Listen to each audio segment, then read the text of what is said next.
semua yang berbau Belanda itu dihapus, gitu ya. Semua ritual yang berbau, yang namanya ke-Belanda-Belandaan dibuat se-Indonesia mungkin, gitu ya. Salah satunya misalnya Mall Sarinah, gitu, katanya gitu. Lalu kalau dulu ada yang tahu artis Rima Melati itu katanya namanya apa gitu, jadi dibuat se-Indonesia. Nah, karena supaya tidak berbau sana, semua ritual dibuat supaya nilai kebangsaannya tinggi. Selalu nyanyi Indonesia Raya. Semalam saya baru tiba di Jogja. Saya orang Jogja tapi lagi jalan-jalan gitu ceritanya. Lalu ada kereta di stasiun Jogja, lagunya Hampir Malam di Jogja gitu ya. Kebetulan sama Pak junior yang kira-kira 20 tahun lebih muda dari, "Bu, itu lagu apa sih, Bu?" gitu. Ternyata nggak tahu. Waktu saya sekolah masih ada. Karena ternyata lagu-lagu itu membangkitkan semangat atau patriotik. Nah, sekarang dianggap jadul. Ya, saya barusan bawa acaranya bilang semangat. Oh ya, semangat tuh sebenarnya bukan di kata-kata. Ya, tapi kayaknya sekarang harus dibuat kata-kata supaya kita tuh oh iya ya, ya gitu, ya harusnya ada di hati, ya hati tuh nggak kelihatan soalnya gitu ya. Jadi kayaknya tadi benar juga supaya nggak ngantuk, oh iya ternyata ya setelah Mas yang pergi ya kita ngantuk lagi ya nggak apa-apa gitu ya. Gitu ya. Jadi kadang-kadang simbol-simbol itu tuh perlu juga ya harus kalau kami di kampus rapat-rapat tertentu harus nyanyi lagu Indonesia Raya dulu sama himne Gajah Mada. Jadi yang nggak Gajah Mada ya Gajah Mada. Satu lagi Persatuan Insinyur Indonesia, nyanyi insinyur. Ya aku udah insinyur berapa tahun yang lalu tapi kok ya nggak ingat gitu ya. Ternyata lagu itu membuat orang bersemangat. Baik, seperti yang disampaikan tadi nama saya ada 3 RT, 4 RT mungkin ini. Jadi ya singkatnya nama saya biasa dipanggil Ani. Mau milih yang mana aja boleh. Asal jangan panggil saya gelarnya, karena yang gelar kayak gitu udah banyak. Cuma namanya yang gitu yang gampang dicari. Ya jadi kalau presensi tadi saya barusan nguji mahasiswa S1, saya cari presensi gampang, cari yang namanya paling panjang. Kalau sekolah cari yang barengannya sama yang namanya Muhammad. Nah pasti gitu namanya. Gitu ya. Baik, hari ini saya hanya sedikit sharing. Nanti saya nggak akan terlalu banyak memberi materi yang mungkin Bapak Ibu sudah atau mungkin beda. Nggak gitu kalau di lapangan misalnya gitu ya. Nanti kita praktek bersama itu teman-teman saya bawa 4 supaya kita tahu oh yang di kasusnya saya ya uang tuh murah, pakannya yang nggak ada gitu ya, uangnya banyak dan seterusnya. Baik. Nah ini di skip aja, ini hanya cerita bahwa pengembangan usaha sapi. Dan yang mau saya sampaikan di sini begini, yang menjadi PR tuh kalau kita punya uang, enaknya diapain ya? Buat biayain anak sekolah, ya, beli rumah, atau dikasihin bapaknya ini aja lah, gitu. Kelihatannya bakal jadi banyak, gitu. Masuk ini kan sekarang banyak ya usaha-usaha yang tiba-tiba duitnya jadi banyak, melem gitu terus uangnya banyak gitu ya. Kan gitu, kita kan mau pikir-pikir ya uangnya ini enaknya dibuat mana yang keputusan yang paling penting, yang kira-kira itu nggak terlalu sia-sia. Kan gitu ya. Nah, yang saya sebut di sini investasi harusnya secara teoritik itu nanti nilainya lebih tinggi. Ada yang bilang kalau beli rumah tuh nggak investasi, soalnya harus ada biaya maintenance, listrik, itu iya. Tapi ada nilai yang tinggi itu bahwa kita nggak kepanasan, kita nggak kehujanan misalnya gitu ya, yang nilainya tinggi. Kalau Bapak Ibu beli tas atau HP lah, HP yang bagus-bagus itu ya, begitu pindah tangan walaupun masih ada kotaknya, saya jual ke sini, nilainya udah turun. Itu investasi apa bukan? Misalnya gitu, kan gitu ya, identiknya dengan begitu. Maka kita pilih yang kira-kira itu ini mengandung manfaat, baik manfaat ekonomi maupun manfaat sosial. Manfaat sosial itu seperti ada opportunity cost-nya, ada manfaat sosial itu yang sifatnya satisfaction. Makanya ada kalau kita usaha tuh ada yang ya udah kenapa sih orang ngasih beasiswa? Karena ada programnya responsibility untuk sosial misalnya gitu ya. Nah ini di investasi di dalam usaha peternakannya kita tahu semua bahwa kita harus perhatikan nggak hanya uangnya, aspek teknisnya berbeda gitu. Di Fakultas Peternakan ada jurusan sekarang jadi departemen sosek, itu kadang-kadang kita yang paling gampang aja statistiknya orang di lab sama di ekonomi berbeda karena indikatornya nggak begitu gitu ya. Yang sepertinya kadang-kadang mahasiswa kalau analisis peternak untung 50 juta. Yang peternak gini, kok nggak pernah kelihatan ini uang 50 juta? Kan gitu. Di atas kertas. Karena apa? Modalnya IMF, iuran mertua dan family. Minjem yang minta, minta yang minta. Ya kakaknya jadi yang ngarit, ya ibunya, keponakannya, anaknya semuanya gratis. Jadi salarinya 0. Padahal ya itu kos kan gitu.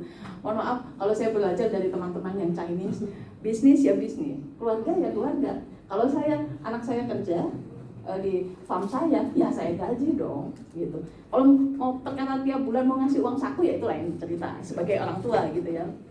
Nah itu yang suka nggak ditulis. Maka kita harus perhatikan aspek teknis dan ekonomis. Ya aspek teknis kaitannya sama spesifik karakteristik kita, produksinya kita apa ya. Memilih ya jangka waktunya, dimulai dari misalnya kalau pembibitan saya mau nggak usah membibitkan dari yang kecil, langsung aja yang siap jual ya. Atau saya nggak pelihara kambing deh, saya sate kambing itu lebih laris daripada peternak kambing misalnya gitu ya, dan seterusnya. Itu salah satunya. Sana. Aspek ekonomisnya ini yang ingin kita sedikit sharing. Yang paling awam yang kita sering dengar adalah pokoknya untungnya berapa, profitnya berapa. Ya, begitu bicara soal profit, berarti harus ada yang masuk, harus ada yang keluar. Sisanya berapa? Ya kan gitu ya. Saya mau semua biayanya 0. Ya ngitungnya gimana gitu kan. Kalau profit itu penerimaan dikurangi biaya. Kalau penerimaan ya 0, tapi biayanya kan ini jalan terus. Ya, nggak ada yang bisa dijual, tapi makan harus beli. Ya, terus itu hitungannya gimana gitu? 1 tambah 1-nya nggak jalan, ya gitu. Mungkin saya sedikit menambahkan di beberapa negara maju itu tempat-tempat yang tidak profit itu nggak bisa 0 rupiah. Kita masuk museum gitu. Di sini kan udah museum nggak menarik, mahal pula. Siapa yang mau masuk kan gitu? Dia tetap bayar, tapi murah, gitu misalnya gitu ya. Karena supaya orang termotivasi merasa memiliki. Saya bayar nih kan rasanya memiliki ya. Zaman sekarang orang gratis juga kan curiga ya. Sushi 5.000. Waduh, matang apa enggak itu ya? Ngambilnya dari mana ikannya gitu ya. Nah, pada prinsipnya mana yang disebut saya itu penerimaan, bukan pendapatan. Ya, pendapatan itu sama dengan profit itu. Begitu yang kita terima dari hasil penjualan dari dikurangi biaya. Yang paling sulit itu yang tadi itu. Begitu dapat modal tambahan nggak dimasukin hitungan ya gitu, pokoknya ada uang aja ya mas. Saya lupa ini. Oke. Ya, satu lagi konsep dasar yang ingin saya sampaikan. Kalau bapak ibu punya uang sekarang 1 juta, itu saya tulisnya berapa? 1 juta, lebih baik diterimakan sekarang atau tahun depan? Kenapa nggak tahun depan?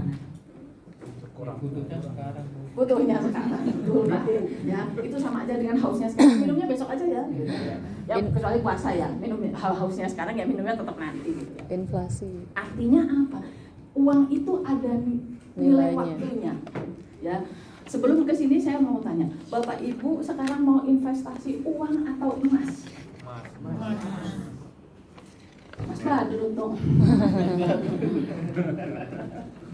Saya punya keponakan dan kakak semuanya laki-laki gitu. Jadi saya udah gak butuh emas. Di rumah banyak emas. Ya. Kenapa emas? Tadi saya bilang. Nilai tambahnya apa? Nilai apanya yang tidak berkurang? Nilainya tidak turun. Tidak berkurang. Nah itu. Berarti nggak tetap. Tapi untuk jangka waktu panjang. Oke. Tadi apa? Mas yang kena hukuman senam semangat tadi. Oh, nggak tambah? Oh, ada nilai tambah. Nilai tambahnya apa? Nilai dari emas ini bisa berdaya. Harganya. Oke. Kalau uang misalnya 10 juta gitu, 5 tahun lagi 10 jutanya nggak dapat gitu ya. Takut salah sayanya ya. Kalau saya nggak mau. Gitu. Emas itu sekarang misalnya harganya berapa, Pak Bu? 900 ribu. Oke, yang saya paling gampang kita ambil 1 juta. Di uang 1 juta sekarang kita bisa beli apa? Nah kalau si emas itu nanti 10 tahun lagi, mungkin nilainya tetap 1 juta ya. Tapi sama nggak dengan terima yang barang sekarang? Ya, artinya sebenarnya benar, nilainya sama, tapi value-nya turun, realnya juga turun. Toh nggak bisa beli. Ya, saya nggak tahu 1 juta beli apa ya? Motor misalnya, saya mau bilang beli motor aja, 10 juta di zaman saya waktu mahasiswa. Sekarang yang saya pakai emas saya. Nah, emasnya yang sekarang itu entah nilainya udah nggak bisa kebeli si motor. Jangan-jangan begitu. Si emasnya ini tetap 10 juta. Tapi si motor udah nggak kebeli karena harga motor udah nggak 10 juta. Misalnya gitu ya. Nah, itu artinya uang itu ada masanya, ya. Itu yang kita pikirkan. Kalau saya punya uang 100 juta sekarang, saya invest kira-kira 10 tahun lagi baliknya berapa? Kan gitu ya. Atau kalau 10 tahun lagi itu saya maunya baliknya 100 juta, sekarang saya harus investnya berapa? Kan gitu ya. Sama artinya nilai besok dan nilai sekarang. Artinya uang itu punya nilai waktu. Kenapa? Saya belum kaji, katanya di beberapa negara maju yang inflasinya sangat kecil, itu maka nilai uang hampir sama. Beberapa tempat yang inflasi makanan itu sangat kecil, bahkan nol. Mau lebaran, mau enggak, mau tahun baru, mau sama. Cuma dia yang mahal karena hidup di kota, jadi harga rumah lebih mahal karena lebih sempit. Yang ini, tapi dia inflasinya sangat stabil misalnya. Nah kalau kita enggak, karena ada unsur inflasi, nilai suku bunga dan yang lain-lain, sehingga nilai uangnya turun. Maka kalau menghitungkan misalnya gini, pendapatan real, bukan real nyata ya, tapi real setelah diperhitungkan dengan inflasinya, ya sekarang lakunya bisa buat beli apa gitu ya. Saya kebetulan dosen di sini, kalau deskripsi sama mahasiswa, saya nggak mau bilang kalau dulu saya naik bis itu 150 rupiah. Jadi mereka mikirnya di tahun itu saya gelap sekali. Akhirnya Jogja jadul banget gitu ya. Saya isi bensin full tank di motor itu 1.000. Ya. Kayaknya dia gimana gitu ya. Sekarang bayar berapa? KT 10 juta misalnya ya di Fakultas Peternakan. Saya dulu 250. Karena orang eksakta. Kalau orang sosial di UGM dulu 225. Wah murah ya Bu, ya di tahun ini juga nggak murah ya. Bapak saya anaknya 6 semuanya kuliah tuh ya, atau meras keringat juga katanya gitu ya.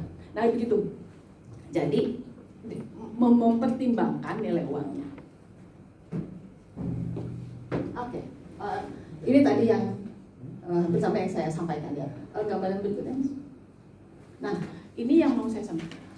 Namanya present value, ini dinilai sekarang kan. Ketika Bapak Ibu mau ngitung, sebenarnya investasinya itu berapa? Semua nilai yang besok tuh dinilai sekarang kan. Yang kita tahu nilai sekarang. Konsepnya tuh harus gitu. Jadi nggak kan, oh besok nanti 10 tahun lagi itu ada 150 juta. Saya tadi malam habis marah-marah karena dapat uang 200 juta. Kan saya mintanya 900 juta. Dikasih 200 juta kan yang mana ya? Nah, itu marahnya nanti episode berikutnya ya Pak, nanti jadi panjang. Saya bilang saya sumbunya pendek gitu. Nah, dinilaikan sekarang supaya hitungannya fair. Kan gitu. Kalau di BPS tuh ada setiap 5 atau 10 tahun tuh ada namanya tahun dasar. Semua dikonversikan di sana supaya fair gitu ya. Nanti saya bilang 10 juta di Jawa sama di Sulawesi atau di Sumatera itu beda gitu ya. Di Sumatera, teman saya di Sulawesi Idul Kurban itu iurannya cuma 1 jutaan dapat sapi bertujuh gitu ya.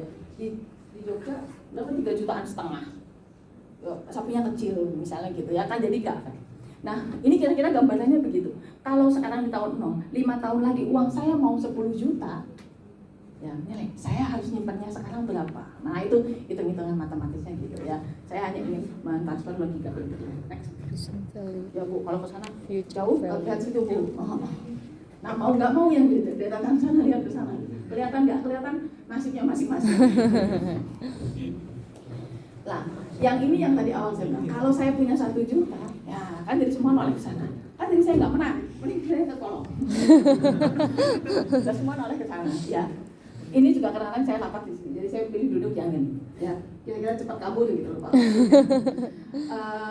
Nilai sekarang 1 juta, nah 3 tahun lagi atau 5 tahun lagi berapa? Nah kira-kira ada gambarannya gini. Yang ini nggak usah dihafalin Pak. Percaya mahasiswa-mahasiswa yang lulus skripsi itu juga nggak hafal. Kan ada Excel Bu, iya. Itu gunanya ya. Tapi kita tahu konsep dasarnya gitu ya. Kan yang mahal itunya ya. Oke. Baik. Lalu kalau investasi itu indikatornya apa? Sekarang kan katanya indikator cantik itu apa? Putih Korea. Glowing. Dan glowingnya harus Korea. Kata anak saya, Bu, semua anak perempuan kok sekarang mukanya sama ya? Mukanya Iya, sama. kita harus standar Korea. Si Aye itu ya. Saya ditanya sama Mas Bu, kemarin nggak nonton Blackpink? Aye. Bling. Nggak kebagian platinum. Oh karena itu. Karena saya lagi bersedih. Saya lucky number saya nomor 7. Saya cucu ke-7, saya lahir tanggal 7 gitu ya. Jadi karena sedang bersedih ya, sekarang kan berapa? 4 sehat, 5 sempurna, 6 Maret 70. Tahu Pak? 70. Kalah MU-nya ya. Ya. Ya,